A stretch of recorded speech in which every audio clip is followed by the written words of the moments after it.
ఈరోజు మనం పప్పు చారు చేద్దామండి. కందిపప్పు, ఇది 1 గ్లాస్ కందిపప్పు అండి. వాటర్ వేసుకుందాము.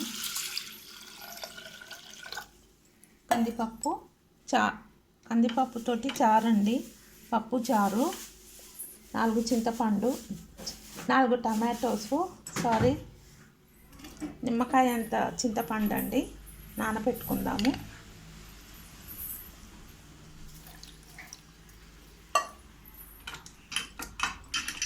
ఒక ఆనియన్ కట్ చేసుకుందాము. మిర్చీస్ 4, ఆనియన్, మిర్చి, టమాటో కట్ చేసుకుందామండి. పప్పు కడిగేసుకుందాము. మంచిగా వాటర్ వేసి కడుక్కొని కొద్దిగా పసుపు వేసుకుందాము. తర్వాత పసుపు, పచ్చిమిరపకాయలు వేసుకున్నామండి. ఉల్లిగడ్డ కూడా వేసేసుకుందాము. కొద్దిగా పసుపు కూడా వేసేసుకుందాము. పసుపు, టమాటోస్ కూడా వేసేద్దాము. అందులో వేసేసి మూసేద్దామండి. 3 విజిల్స్ పెట్టుకుందాము. టమాటోస్ వేసుకుందామండి.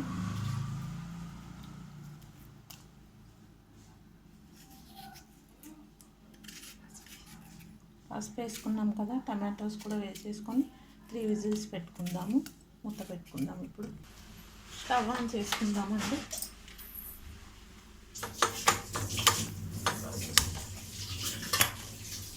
కుక్కర్ పెట్టి మూత పెట్టుకుందాము.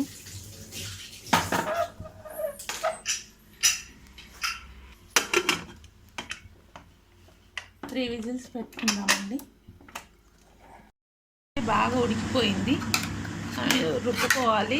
మెత్తగా రుబ్బుకొని ఇంకా చారు చేసుకోవడమే అండి. ఎల్లిపాయలు ఇలానే దంచుకోవాలి. ఒకటే అండి ఇది. దంచేసుకుందాము. దంచేసుకొని చింతపండు నానబెట్టాము కదా, రసం తీసి పెట్టాము. ఈ రసం అందులో పోసుకుందాము. సాల్ట్ వేసుకుందామండి, రుచికి సరిపడా సాల్ట్. కారం వేసుకుందామండి, 1 స్పూన్ కారము.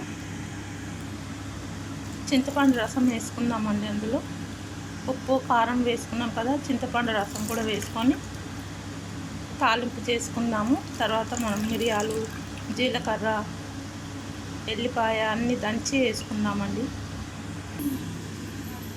నీళ్ళు పోసుకోవాలండి, నీళ్ళగా ఉంటుంది కదా చారు.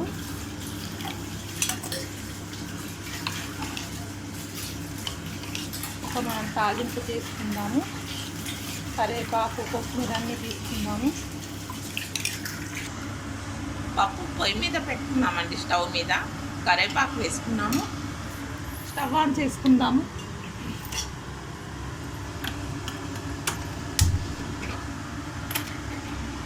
అది మసలు బాయిల్ అవుతూ ఉంటుందండి, మనం తాలింపు చేసుకోవచ్చు. మిరియాలండి 1 స్పూను, ఎల్లిపాయలు వేసుకున్నాం కదా, జీలకర్ర కూడా 1 స్పూను. స్మాష్ చేసుకుందామండి. మిరియాలు, జీలకర్ర, వెల్లుల్లి స్మాష్ చేసుకొని చారులో వేసుకోవడమే. స్టవ్ ఆన్ చేసుకుందామండి. చారు తాలింపు చేసుకుందాము. ఆయిల్ వేసుకుందాము.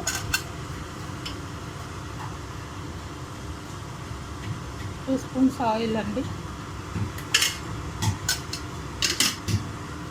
ఆయిల్ హీట్ అయ్యే వరకు మనం ఆవాలు, జీలకర్ర వేసుకుందాము. ఆవాలు, జీలకర్ర.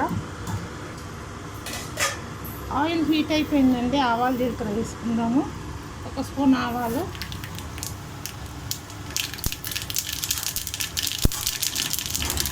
జీలకర్ర వేసుకున్నాము. 1 స్పూను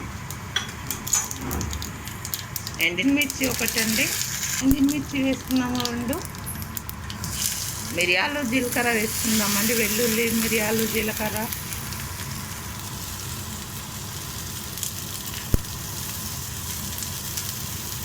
ఆయిల్లో ఫ్రై చేసుకోవాలి. అట్లనే ఉల్లిగడ్డ కూడా వేసుకుందాము. కొద్దిగా ఉల్లిగడ్డలు అండి, కరివేపాకు, ఉల్లిగడ్డ.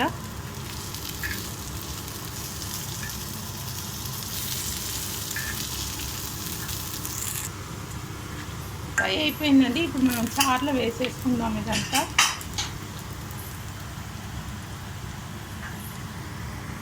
చారులో వేసుకుందామండి. అంతా చారులో వేసేసాం కదా, మూత పెట్టుకోవాలండి. కలిపేసి కొత్తిమీర కరివేపాకు వేసుకుందామండి.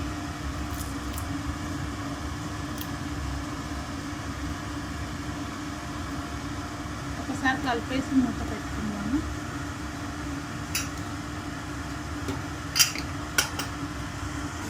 ఒక 5 minutes బాయిల్ అయితే చాలండి. మసిలిపోయిందండి.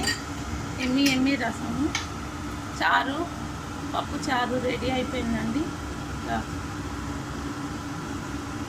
ఇలా చేసుకొని మీరు బాగా తినండి. వెరైటీ డిష్లతోటి చాలా బాగుంటుందండి. కమ్మగా పప్పు చారు అంటేనే కమ్మగా ఉంటుంది కదండి. Thank you.